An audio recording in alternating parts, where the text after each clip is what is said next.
नमस्कार दोस्तों, कैसे हैं आप सभी। आई होप आप सभी बहुत अच्छे हैं, आपकी प्रिपरेशन अच्छी चल रही है। गाइज, आपका बहुत बहुत स्वागत है करियर विद राकेश चैनल पर। देखो, आज की सेशन में हम 6 दिसंबर की थर्ड शिफ्ट को एनालाइज करेंगे और जितने भी क्वेश्चंस हैं सबको अच्छे से समझेंगे। ठीक है, so let get started.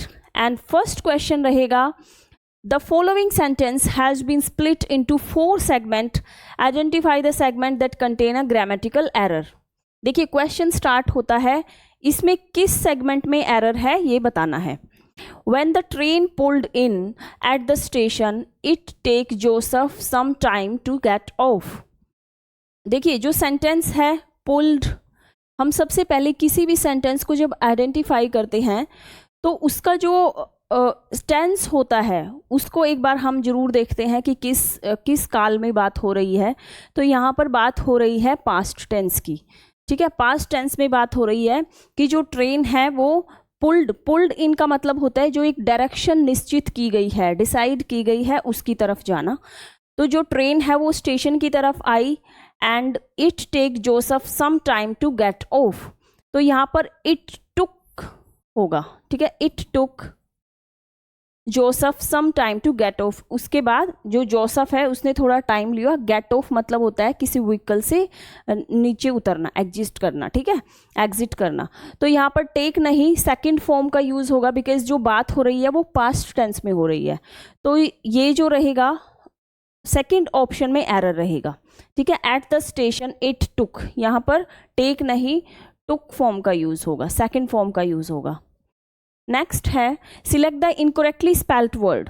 Incorrectly spelled word देख लेते हैं, thyroid, disaster, system and distance. देखिए, थायराइड की स्पेलिंग इनकरेक्ट है।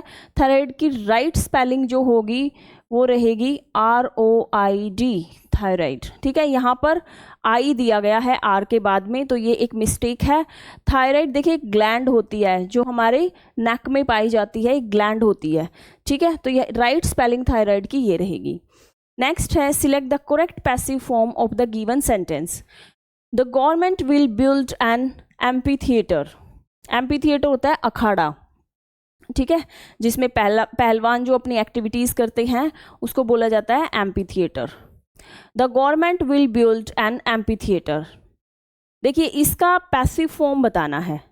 ठीक है, an amphitheatre will be. देखिए, विल दिया है, फर्स्ट फॉर्म दिया है, तो ये किस में चेंज हो जाता है, विल या शैल कुछ भी दिया हो तो ये चेंज हो जाता है बी प्लस वर्ब की थर्ड फॉर्म में।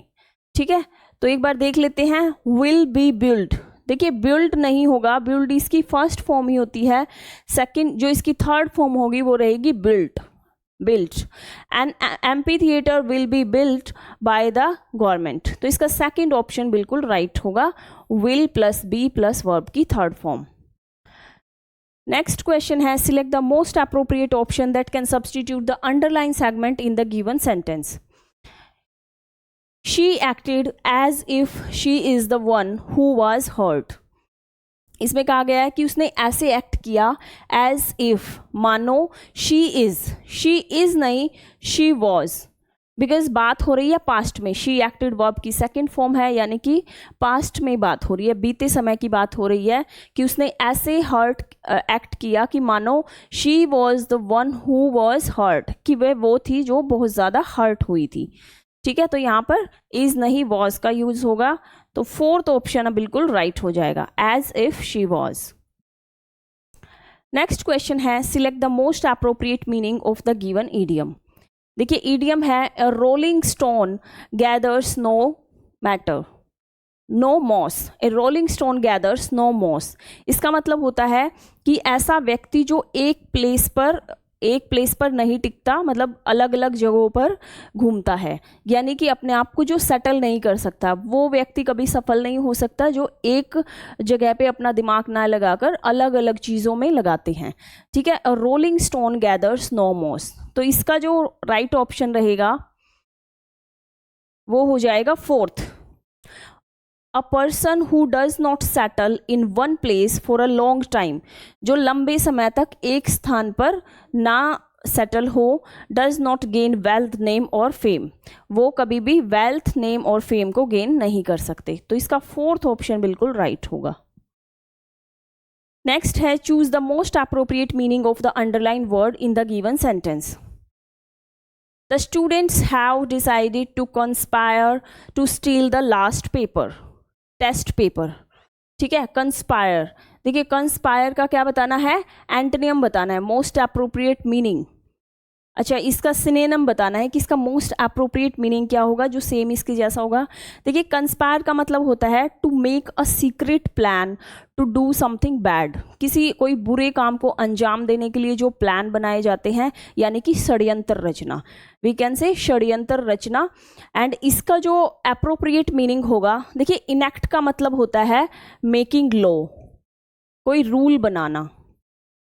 ठीक है, एंड मॉडरेट होता है इन अप्रोप्रिएट डिग्री में कह सकते हैं जो चीज़ बिल्कुल मतलब एवरेज में है, जो कोई चीज़ ना ज़्यादा है ना कम है।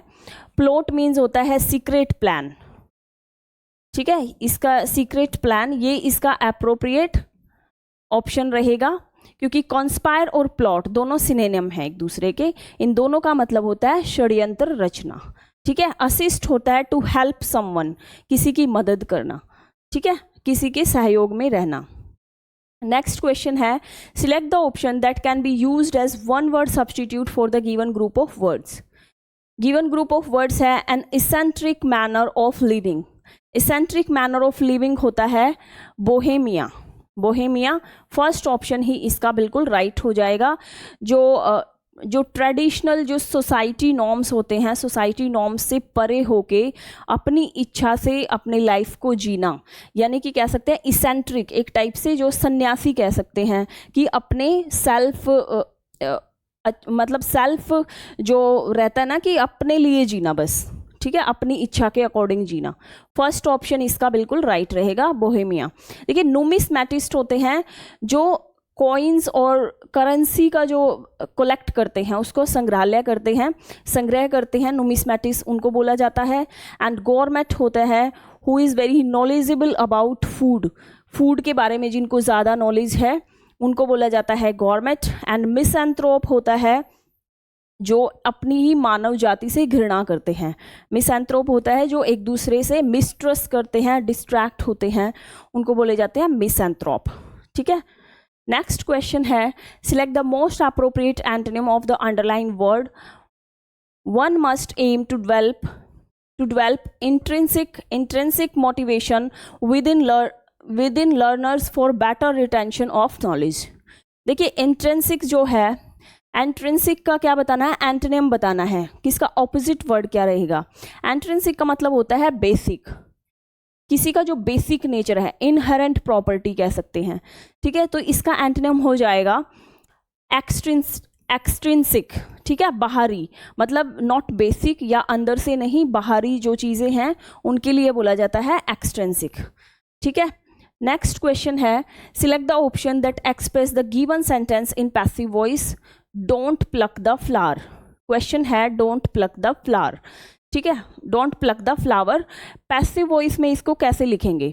देखिए पैसिव वॉइस में हो जाएगा, ये एक इम्परेटिव सेंटेंस है, इसमें कोई सब्जेक्ट नहीं दिया है, तो इसको पैसिव में ले जाने के लिए हमें लेट का यूज़ करना पड़ेगा। ठीक है, तो फोर्थ ऑप्शन में देखते हैं let the flowers not be plucked. ठीक है, लेट आएगा प्लस फ्लावर्स, जो सब्जेक्ट है फ्लावर्स की बात हो रही है, एंड नेगेटिव सेंटेंस है तो नॉट टू बी प्लग्ड, यहाँ पे वर्ब की थर्ड फॉर्म, लेट के साथ हमेशा वर्ब की थर्ड फॉर्म का यूज होता है। ठीक है, तो फोर्थ ऑप्शन इसका राइट हो जाएगा। नेक्स्ट है the question below consist of A set of labelled sentences. देखिए PQRS की फॉर्म में सेंटेंसेस दिए गए हैं, इनको ज्वाइन करके मीनिंगफुल पैराग्राफ में कन्वर्ट करना है। The demand for fish has increased, however adequate fish is not available.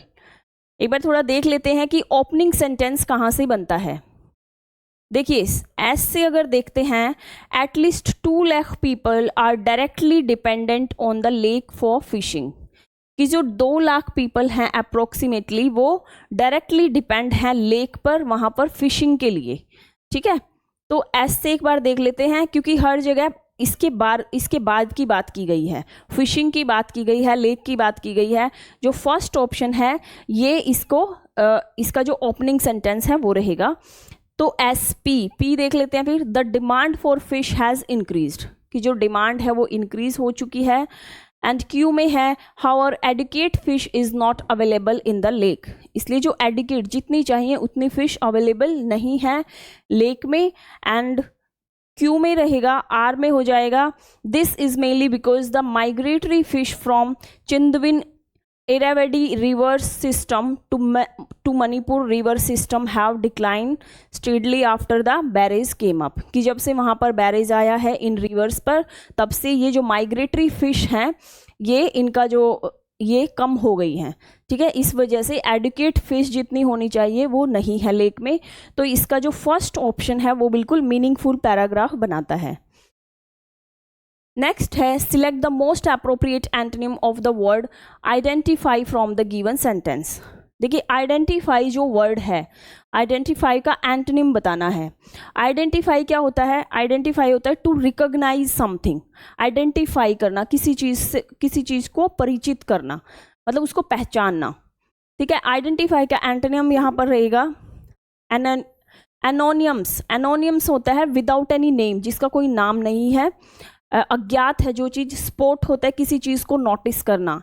And classify होता है चीज़ों को अरेंज करना अकॉर्डिंग टू देयर स्पेशलिटी, जो भी उनकी विशेषताएं हैं उसके आधार पर चीज़ों को अरेंज करना होता है क्लासीफाई।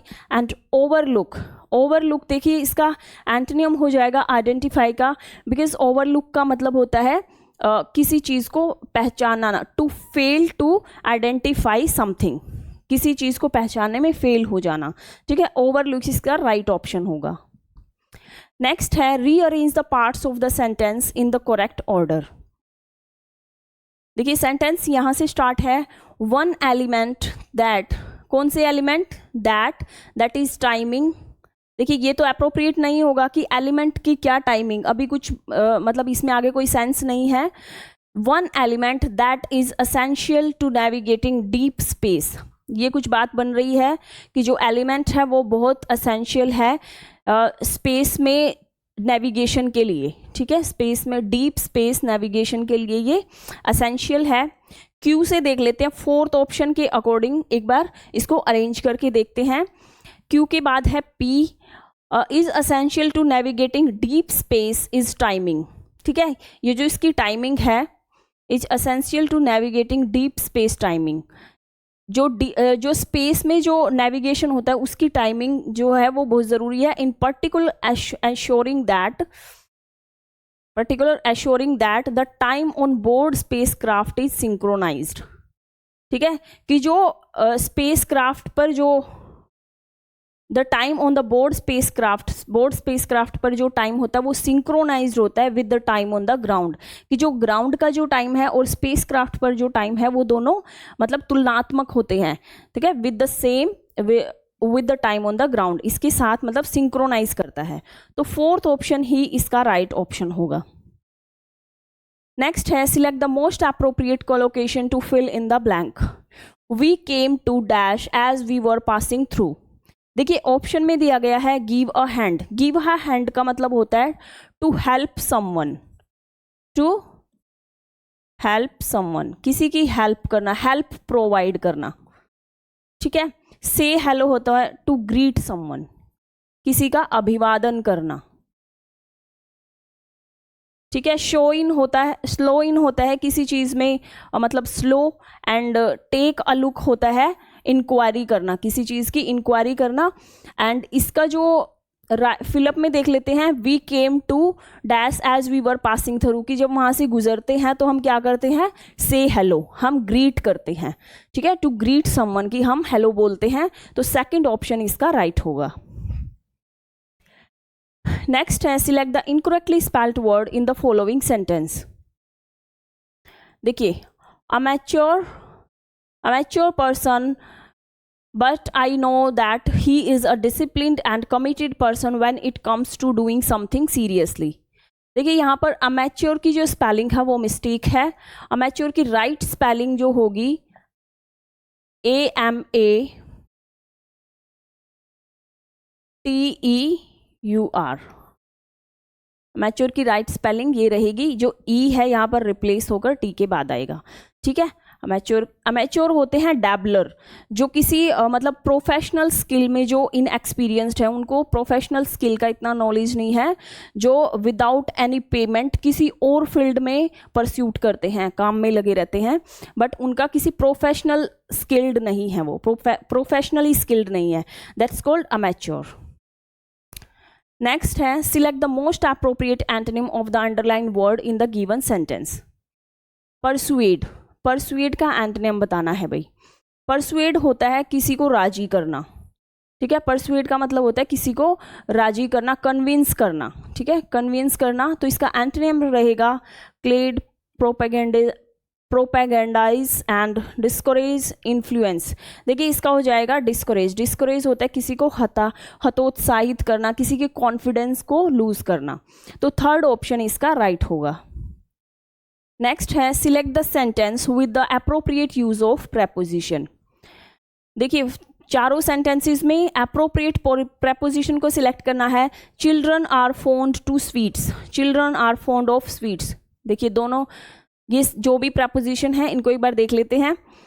देखिए children are fond of sweets, जो फोर्थ ऑप्शन है वो बिल्कुल सही होगा, बिकॉज ऑफ क्या है, एक रिलेटिंग प्रेपोजिशन है जो सब्जेक्ट और किसी ऑब्जेक्ट के बीच में रिलेशन को शो करता है कि जो चिल्ड्रन है वो शौकीन होते हैं, वो लाइक करते हैं स्वीट्स को। तो यहाँ पर स्वीट के रिलेशन में बात की गई है, तो यहाँ पे children are fond of sweets होगा, ठीक है। टू हमेशा डायरेक्शन के लिए यूज किया जाता है, पर्पस के लिए यूज किया जाता है। ऑफ होता है टू गेट अवे, किसी चीज से हम जब दूरी की बात करते हैं तब ऑफ प्रेपोजिशन का यूज होता है। एंड विद हमेशा टुगेदरनेस के लिए यूज किया जाता है। सब्जेक्ट और समथिंग कोई भी चीज है उनके जब आपस मतलब उनके साथ की बात होती है तब विद प्रेपोजिशन का यूज होता है। तो यहाँ पर ऑफ स्वीट्स बिल्कुल सही होगा। नेक्स्ट है select the most appropriate option to fill in the blank. देखिए The great director Satyajit Ray, after receiving the honorary academic award from Audrey Hepburn dash in his Kolkata home, क्या हुए, breathed his last, nipped in the bud, kept the ball rolling and dug the grave। देखिए जो इसमें बोला गया है कि जो ग्रेट डायरेक्टर सत्यजीत रे हैं उन्होंने जब अपना ऑनरेरी एकेडमिक अवार्ड रिसीव किया यहाँ से, तो वो ब्रेथ हिज लास्ट, कि उन्होंने अपनी अंतिम सांस ली कहाँ पर, कोलकाता में। ब्रेथ हिज लास्ट का मतलब होता है टू डाई, ठीक है, मर जाना, ठीक है। निप्ड इन द बड होता है किसी भी चीज़ को प्रारंभिक जो अर्ली जो स्टेज होती है उस पे ही कंट्रोल करना होता है nipped in the bud. And kept the ball rolling का मतलब होता है टू डू समथिंग, मतलब कुछ ना कुछ करते रहना, जारी रखना चीज़ों को। डग द ग्रेव होता है to create a difficult situation, ठीक है, कोई भी परेशानी खड़ी करना, टू डग द ग्रेव। तो फर्स्ट ऑप्शन इसका राइट रहेगा। नेक्स्ट क्वेश्चन है fill in the blank by selecting the appropriate word from the given option that would complete the collocation. The judge directed the advocate general to dash an inquiry on the case, ठीक है। Directive general ने advocate general को बोला है, जज ने direct किया है एडवोकेट जनरल को to make an inquiry, produce an inquiry, hold या फिर गेट एन इंक्वायरी। देखिए होल्ड एन इंक्वायरी का मतलब होता है कि इंक्वायरी को कंटिन्यू करना, ठीक है, इंक्वायरी को कंटिन्यू करना। तो थर्ड ऑप्शन इसका राइट हो जाएगा, इंक्वायरी आगे के लिए मतलब जारी करना, hold an inquiry on the case. Select the correct indirect form of the given sentence. We had open the lock they told me, ठीक है, we had open the lock they told me. तो ये हो जाएगा they told me that, they told me that.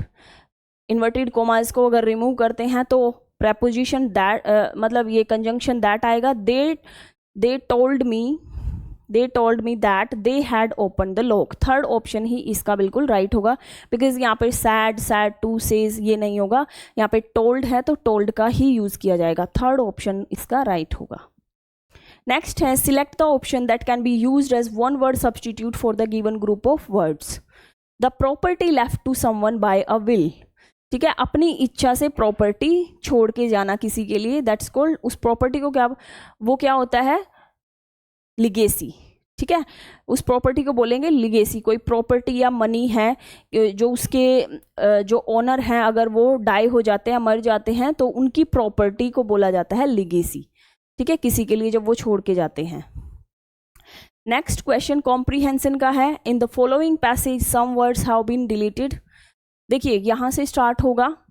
A new world research shows that the French dash a large amount of cheese and butter। कि एक world research के according ये show किया गया है कि जो फ्रेंच हैं वो क्या करते हैं, कंज्यूम करते हैं, ड्रिंक, गोबल या फिर टेक। देखिए कंज्यूम करता है कोई चीज़, मतलब उसको कंज्यूम करना। जो फ्रेंच है वो कंज्यूम करते हैं लार्ज अमाउंट ऑफ चीज एंड बटर। ठीक है, फर्स्ट ऑप्शन राइट होगा, अप्रोप्रिएट रहेगा। नेक्स्ट है therefore they have low level of heart disease. इस वजह से उनको कम हृदय रोग होते हैं। The research dash the animal fat is good for human body and help in reducing the risk of heart attack. कि जो रिसर्च है वो क्या करती है, एक्सेप्ट करती है, क्रेडिट्स, ट्रस्ट एंड बिलीव्स। देखिए बिलीव का मतलब होता है किसी के अस्तित्व में विश्वास रखना, कि कोई जो सच्चाई है उसको प्रूव करके उसमें विश्वास करना होता है। बिलीव्स कि ये जो रिसर्च है वो बिलीव्स करती हैं दैट एनिमल फैट गुड है ह्यूमन बॉडी के लिए और ये रिस्क ऑफ हार्ट अटैक को कम करता है। दिस स्टडी वाज, ये जो स्टडी है dash in 2018 in 21 low and middle income countries. ये जो स्टडी है उसको डायरेक्ट किया गया, managed, supervised and conducted. Conduct का मतलब होता है किसी चीज़ को कंडक्ट करना, जारी करना। ठीक है, फोर्थ ऑप्शन राइट होगा कि जो स्टडी को कंडक्ट किया 2018 में लागू किया and low and middle income countries में। However it dash that eating moderately is the, it closed, concluded, finished और स्टॉप। ये कंक्लूड किया गया, ये परिणाम निकाला गया। It concluded that eating moderately is the, कि जो मतलब एक एवरेज प्रोपोर्शन में जो ईटिंग होती है वो क्या है, is the dash key in this regard, is the crucial, diligent, principal and eminent. ये क्रूसियल होता है बहुत इंपॉर्टेंट, ये बहुत ज़रूरी है कि हम अपनी बैलेंस्ड डाइट को ईट करें। कि जो क्रूसियल, इसका फर्स्ट ऑप्शन ही राइट हो जाएगा, इज द क्रूसियल की इन दिस रिगार्ड, कि ये बहुत ज़रूरी है इस संदर्भ में। तो इसका जो फर्स्ट ऑप्शन है वो राइट रहेगा। तो ये था आज का सेशन और 6 दिसंबर की थर्ड शिफ्ट के सभी क्वेश्चंस को हमने अच्छे से एनालाइज किया है। आज का सेशन यहीं पर समाप्त करते हैं, मिलते हैं नेक्स्ट सेशन में, तब तक के लिए धन्यवाद।